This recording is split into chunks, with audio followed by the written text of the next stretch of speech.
Telugu Desam party వాళ్ళు చేసే నారావారి సారా, ఈ సారానే రాష్ట్ర ప్రజలకు ఇస్తా ఉన్నారు. రాష్ట్ర ప్రజల ప్రాణాలని హరిస్తా ఉన్నాడు నారా చంద్రబాబు నాయుడు. దయచేసి రాష్ట్ర ప్రజలకు తెలియజెప్పండి. మీడియా మిత్రులు మిమ్మల్ని అందరినీ కూడా వేడుకుంటా ఉన్నా.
చూడండి, రాష్ట్ర ప్రజలందరూ తెలుసుకోవాలి.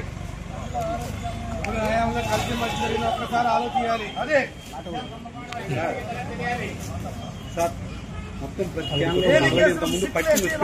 ఇబ్బంది పెట్టడం కాదు.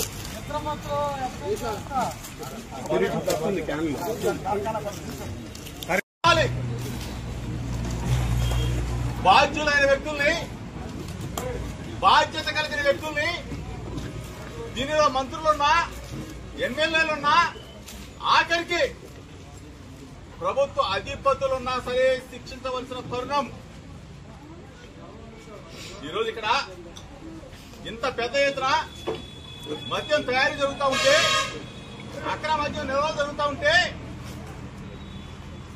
కళ్ళు మూసుకొని చూస్తా ఉన్నారా? దీనికి సంబంధం ఏ ఒక్క వ్యక్తుల్లో అనామకంలో అరెస్టు చేసి చేతులు దులుపుకోవాలనుకుంటా ఉన్నారా? మీ ప్రభుత్వ పెద్దల పాత్ర లేదా? మీ మంత్రివర్గ సహచరుల పాత్ర లేదా? ఇక్కడ తయారు జరుగుతూ ఉంటే స్థానికంగా ఉన్న ఎమ్మెల్యే గాని, ఎమ్మెల్యే బామర్ది కేపీ పాత్ర లేదా అని చెప్పి అడుగుతా ఉన్నా. అంటే మీ పాత్ర లేకుండానే ఇన్ని వందల కోట్ల రూపాయల మద్యం విక్రయాలు జరుగుతాయా? మద్యం తయారీ జరుగుతావుదా? మద్యం తయారీ కేంద్రాలు నేషనల్ హైవే పక్కన విజయవాడ, హైదరాబాద్ నేషనల్ హైవే పక్కన మద్యం తయారీ జరుగుతా ఉందంటే మీకు తెలియకుండా జరుగుతుందని చెప్పేసి ప్రభుత్వాన్ని ప్రశ్నిస్తా ఉన్నా. మేమేదో నీతిమంతులం, మేమేదో సంపద సృష్టిస్తాం, ఆ సంపదని ప్రజలకు పంచుతామంటే జనం నమ్మి మీకు ఓట్లేశారు. సంపద ఈ విధంగా సృష్టిస్తారు, ఈ విధంగా మద్యాన్ని ఏరులై కల్తీ మద్యాన్ని ప్రతి ఇంటికి పంచుతారంటే ప్రజలు నమ్మలా. ప్రజలు నిజమేననుకొని పాపం ఈ కల్తీ మద్యం తాగి చనిపోతాం. రాష్ట్ర ప్రజలు గమనించండి, మీడియా మిత్రుల ద్వారా తెలుసుకోండి. మీడియా మిత్రుల సహకారం కూడా ఇటువంటి దొంగ ఫ్యాక్టరీలు పెట్టి, డిస్టిలరీలు పెట్టి ప్రభుత్వ పెద్దల్ని శిక్షించండి. వైఎస్ఆర్ కాంగ్రెస్ పార్టీ ఆందోళన చేస్తుంది. ఈ రోజు ఇక్కడికి వస్తే యోగి రమేష్ మీద ఎందుకు వెళ్ళాడు, కేసు పెడతాం, అరెస్టు చేస్తాం, పెట్టుకోమని చెప్పి అడుగుతా ఉన్నా, ప్రశ్నిస్తా ఉన్నాం.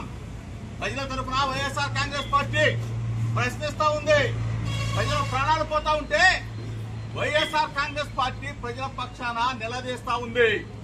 చంద్రబాబు నాయుడు అవ్వచ్చు, పవన్ కళ్యాణ్ అవ్వచ్చు, ప్రభుత్వ పెద్దలు అవ్వచ్చు, కళ్ళు మూసుకున్నారా? మీరు ఈరోజు ఇంత పెద్ద ఎత్తున వందల కోట్ల కుంభకోణం జరుగుతూ ఉంటే కళ్ళు మూసుకున్నావా చంద్రబాబు నాయుడు? కళ్ళు మూసుకున్నావా పవన్ కళ్యాణ్? సమాధానం చెప్పాలి. ఇంతమందిని బలి తీసుకుంటా ఉంటే నకిలీ మద్యం తయారీ చేస్తూ ఈ ప్రభుత్వం ప్రజలకి మంచినీళ్ళు గుట్టుడు మంచినీళ్ళు ఇవ్వండిరా బాబు అంటే మంచినీళ్ళేమో మందు మాత్రం ఇస్తాం, కల్తీ మందు మాత్రం ఇస్తాం, మేము తయారు చేసిన నారావారి సారా మాత్రమే ఇస్తామని చెప్పి చెబుతున్నారంటే సిగ్గుగా లేదా సిగ్గుమాల ప్రభుత్వాన్ని ప్రశ్నిస్తా ఉన్నా. నారా చంద్రబాబు నాయుడు గారి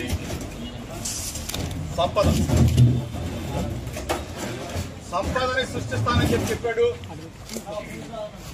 ఈ రూపంలో నారావారి సారా తయారీ కేంద్రాలు ఒకసారి కనుల విందుగా చూడముచ్చటగా చూడమని చెప్పేసి మీడియా మిత్రుల ద్వారా రాష్ట్ర ప్రజానీకానికి విజ్ఞప్తి చేస్తా ఉన్నా. నకిలీ డిస్టిలరీలు, నకిలీ ఫ్యాక్టరీలు, నకిలీ మందు తయారీ కేంద్రాలు ములుగులపేట, ఇబ్రహీంపట్నం, తెనాలి, మంగళగిరి, పిఠాపురం, కుప్పం, ఇంకా ఎక్కడి దాకా ఇల్లు ఆగుతుందో తెలీదు. రాష్ట్రం మొత్తం కూడా నారావారి సారా తయారీ కేంద్రాలు. రాష్ట్ర ప్రజలు ఒక్కసారి తెలుసుకోమని